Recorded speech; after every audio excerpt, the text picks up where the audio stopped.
Yeah? Okay. So, host coaching.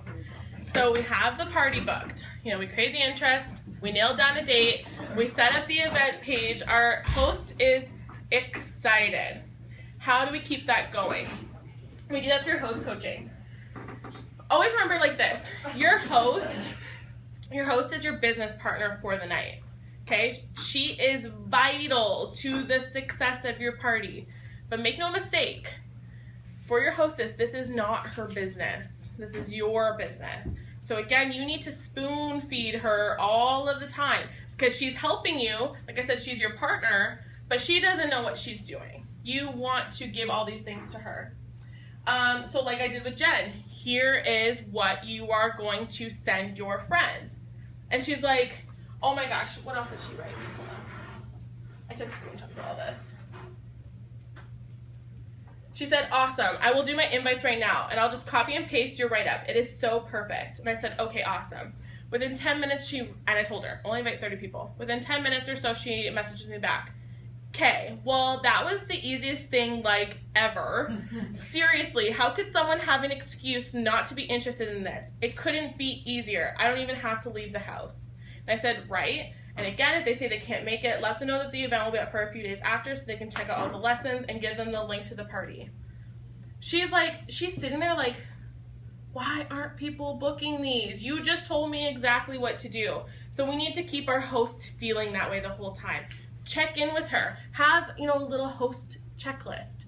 Keep yourself accountable. Be like, today, put it in your calendar. Today, follow up with Jen. See how she's doing. Check the event.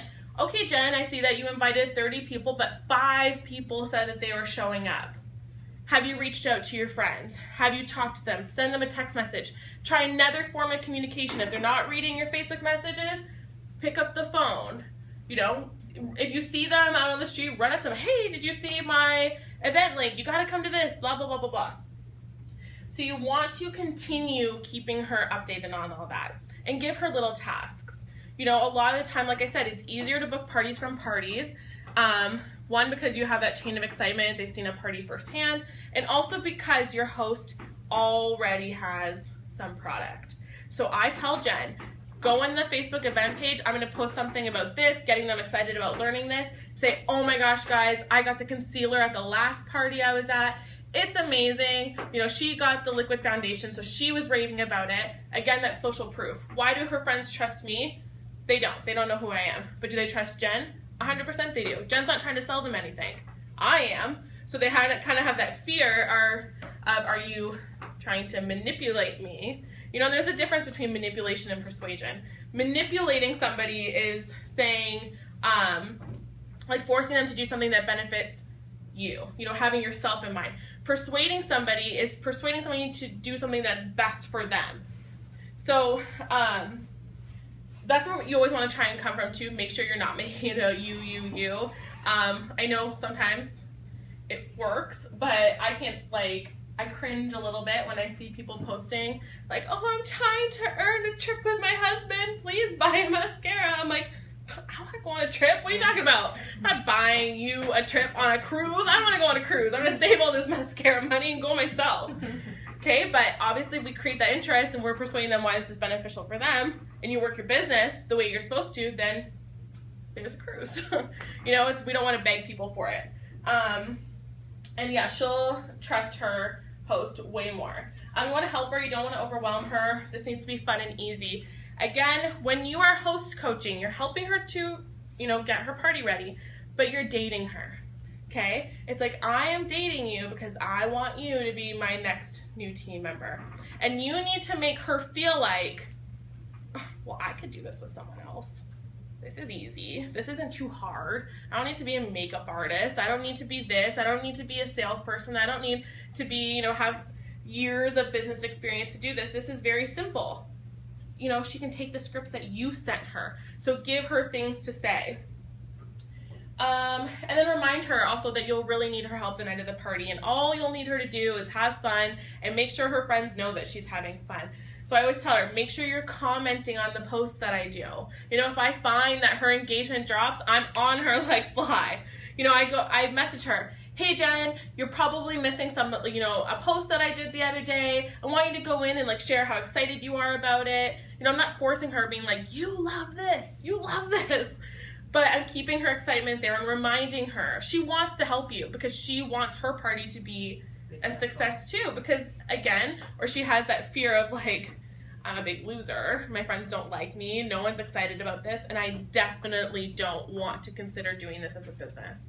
Now with the 30-minute parties, I've done them, or any online parties, and when you're coaching your hostess, what I have found was really, this is really important versus a home show, is that when she's inviting her people and people will say, I don't have any money, I tell them, do not say it's okay, you don't need to buy anything. Oh my gosh, yeah, I know. Because on online party, they are away, they're not around. So when the party's over, they are gone. So I tell them, don't worry, they're not, if they don't want to buy anything, they do not feel obligated to buy. So please don't say those words. Just say, hey, just come and check it out. You'll have some fun and whatever, you know? Yeah. But never say don't. I've been invited to so many home parties where my friends are like, just come for the food. Yeah. Just come for the food.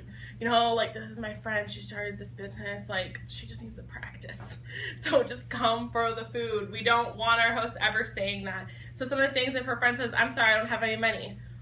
Okay, and and I say to my host, if you have any questions, or if your friends ask you something and you don't know how to answer it, or they give you an objection, come back to me and I'll give you something to say.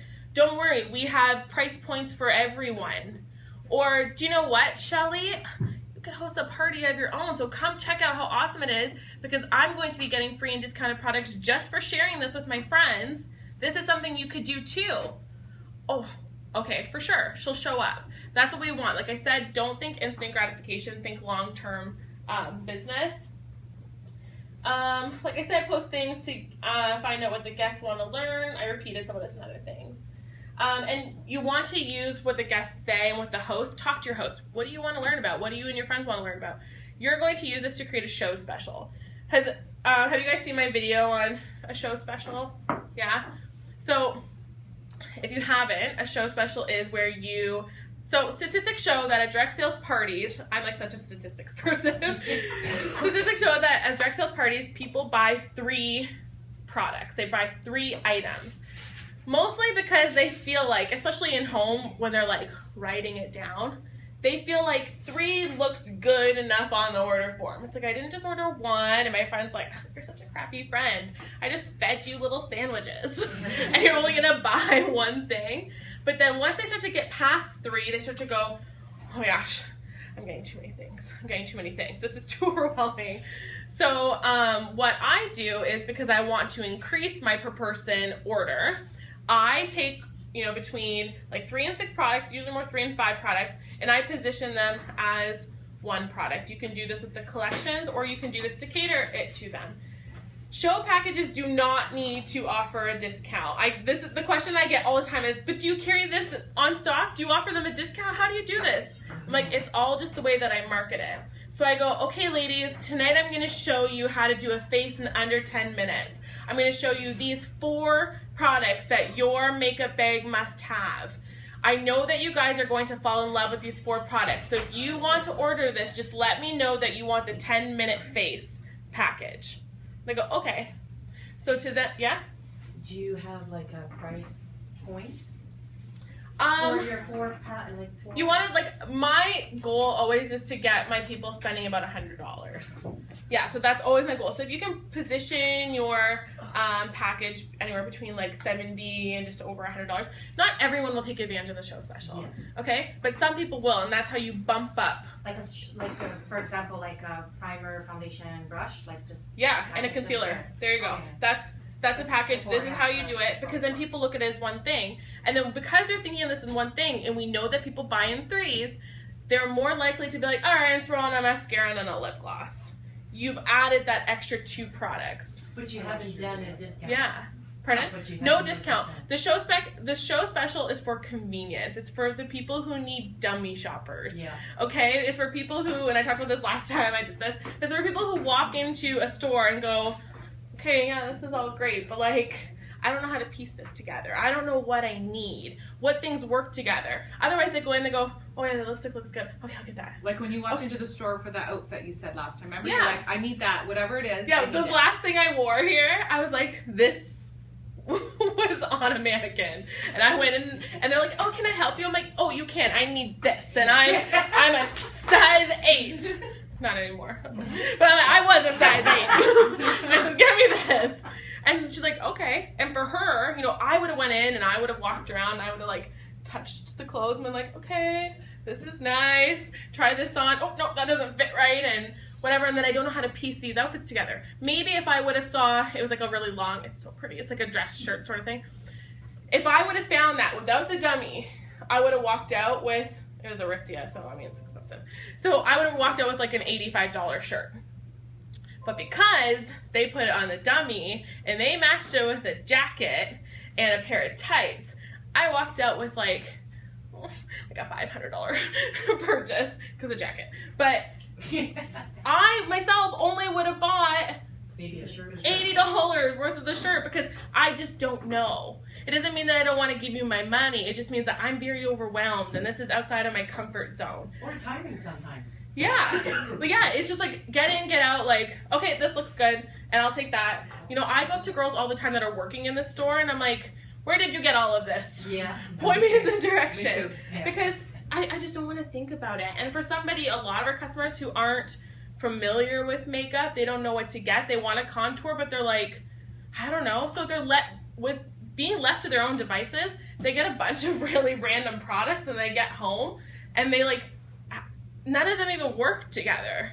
And they're like, well, I bought a purple eyeshadow and I bought a purple lip stain and I bought a purple this because I love purple, but like I can't wear a full face of purple.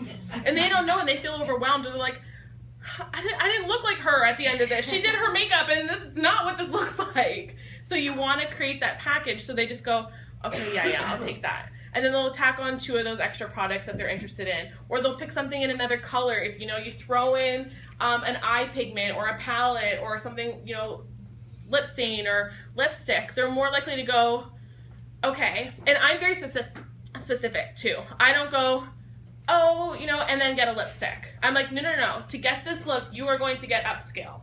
And they're like, okay, yeah, that looks good. But I really, really want affluent. I'm like, okay, then get both. They're like, okay, I'm going to do that. But instead, if I'm like, oh, just get any lipstick you want, they're going to buy affluent. And they're never going to get well-to-do or upscale or whatever I just said.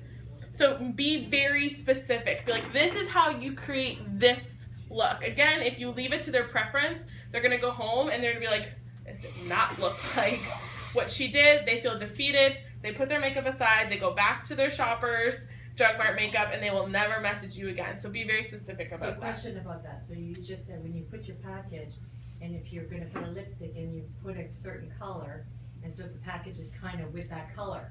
So if they wanted another color, you just said, okay, we'll get that as well. Yeah, and I like if they're like, oh, but I can't afford that, then I'll be like, oh, well, you can swap it out. Okay. Like I let them know that, like you can swap out the color. All this is customizable, but I position it just like at the store. If I'm like, but I like that leather jacket. I want a leather jacket, but not that one. So, sorry, whatever's on the dummy, you get. It's like, no, okay, well, here's all of our other leather jackets.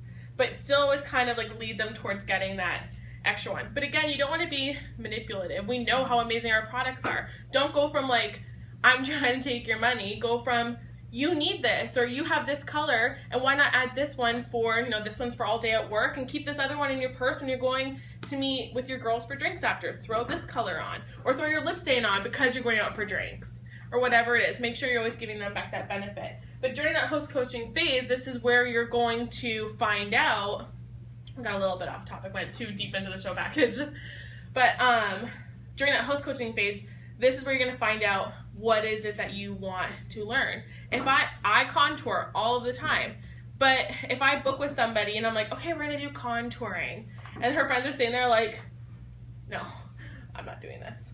Maybe they're more interested in just getting the liquid foundation, the a brow pencil, the mascara, and a lip gloss. Like they are very low maintenance ladies. I don't want to force contouring and baking and all these, more technical makeup techniques, because again, I can't sell from what I want to say. I need to sell from what do my people want to know. So make sure you're keeping in contact with your host and keeping her excitement up. People's excitement tends to wave after 2 days. Conference, for example, going to convention. People who go to convention, so if you haven't got your ticket, you have to go. People who go to convention sell 30% more than people who don't. And the reason is because they get so excited. It's not even the training. Today, you will feel more empowered and you will want to work your business more because you will want to come back here and hang out with these group of ladies again. Not necessarily what you learned. And because you're excited, you're like ready to go. But after about 3 days, that excitement starts to die. So you need to make sure that as that level goes down, we don't want the ultimate excitement to be booking the party and then trying to get it back up for the night of the party. We can't have it go like this. We need to keep this up. There's going to be some dips because we don't want to bombard our host, but we want to keep that excitement level up so that when it reaches the party and then it dies down and we're building up for the next party. Do you guys have any questions on host coaching? It's really honestly just about keeping her excited. Like, give her very easy things to do. Someone asked, does she start with the show special? You kind of just show like a few headphone products. Yeah, I'm going to go into like how to do it right next. So I'll talk about that in a little bit. So when you book your party, because I've had this before, where for the online party, so it's 2 weeks